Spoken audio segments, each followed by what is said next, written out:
There is always someone around you in need of encouragement, your smile and your words of hope.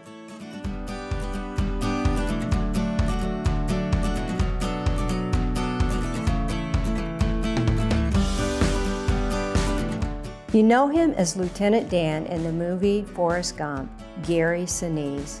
His stage, film, and television career has spanned more than 4 decades, earning him numerous awards and nominations like the Emmys, Golden Globes, Oscars, and many more.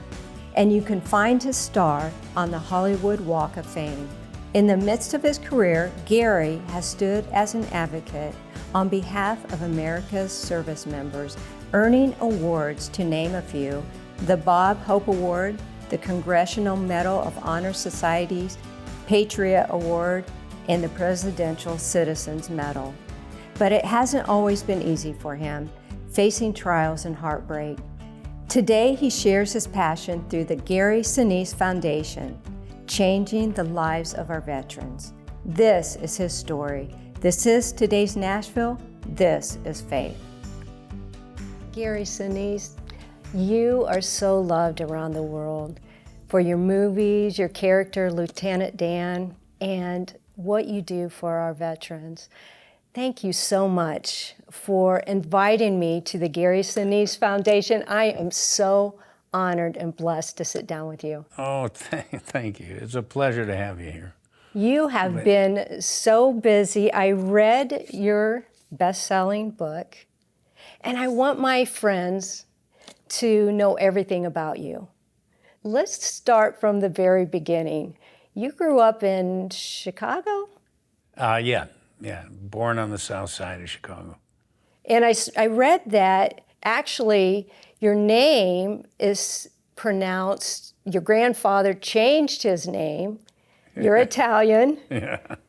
And changed it from, how would you say it in Italian? Sinise. Sinise. Yeah. So when he came, his father, my great grandfather, came through Ellis Island, and the story goes that they looked at the spelling, and when they were checking him in through Ellis Island, and they said, "Your name's Sinise. That's how we're going to say it." And so they just flattened it out, and that's what stuck.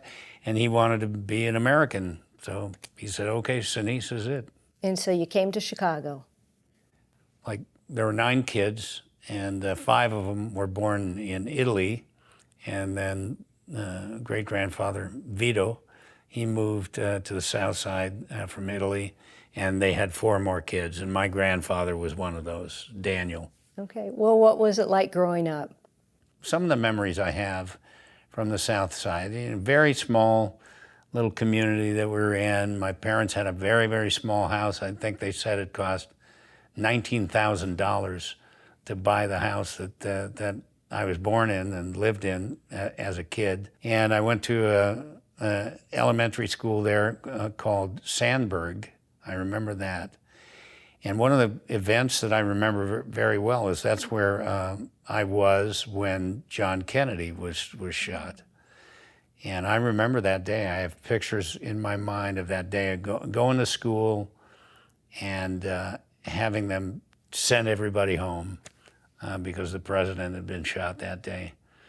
That was when I was in 3rd grade, and then 4th grade we moved from the south side to the north side of Chicago. I read that you had quite the growing up as a teenager.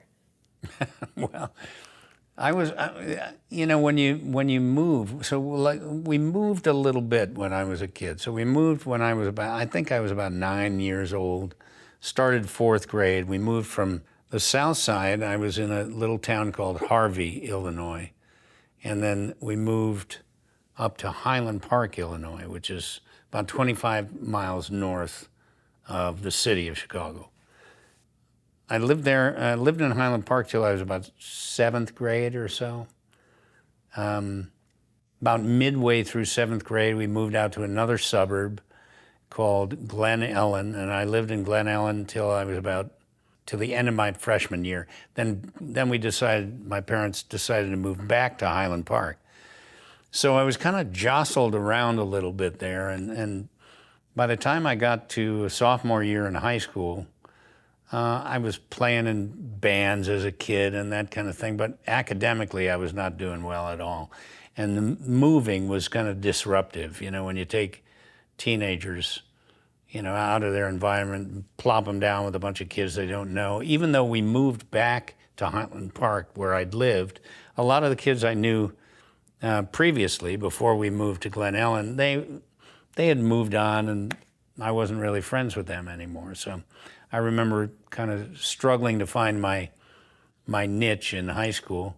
And I was playing in bands, and I just, at the end of my sophomore year, toward the end of my sophomore year, I stumbled into the theater community, the theater department kids, and ended up in a play, West Side Story.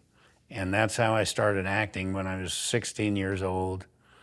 And I just, you know, as a struggling kid, having a lot of trouble in school. But when I hit the acting thing and found this play group and started performing on stage, I just fell in love with it. That's all I wanted to do. And I was struggling academically. I was not doing well at all. But all of a sudden I was taking the theater classes, and I was getting great grades in all the theater classes I was taking. So I just found this thing that I was doing. So I was playing music as a kid, and I was acting in plays, and I finally made it through high school. Well, I love your story, and we're going to talk about her when we come back, Mrs. Patterson, and how one person took a hold of you and turned your life around and said that, you know, you had something special, and we're going to talk about it when we come back.